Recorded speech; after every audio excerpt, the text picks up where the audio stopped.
મિત્રો, શું તમે જાણો છો ઘણા દેશ જાણી જોઈ અને તેમની કરન્સીનું ડિવેલ્યુએશન કરે છે।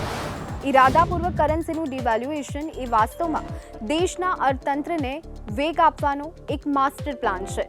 જો તમને વિશ્વાસ ન હોય તો ચીનનો જ દાખલો લઈ લો। છેલ્લા કેટલાક વર્ષમાં ચીનની અર્થવ્યવસ્થા ઝડપથી આગળ વધી રહી છે। તેની પાછળ ઘણા કારણો છે અને તેમાંનું એક છે વારંવાર કરન્સીનું ડિવેલ્યુએશન। ત્યારે તમને પ્રશ્ન એ થતો હશે કે આવું કરવાથી ચીન જેવા દેશોને શું ફાયદો થાય છે? તો પહેલો ફાયદો એ છે કે આવા સંજોગોમાં તે ચોક્કસ દેશના ઉત્પાદનો અને સેવાઓ સસ્તી થઈ જાય છે અને આવી સ્થિતિમાં તેમની નિકાસ ખૂબ જ ઝડપથી વધવા લાગે છે। બીજું, કરન્સીના ડિવેલ્યુએશનના કારણે આયાત ખૂબ મોંઘી બને છે અને ઘટે છે, જેનાથી વેપારમાં સુધારો આવે છે।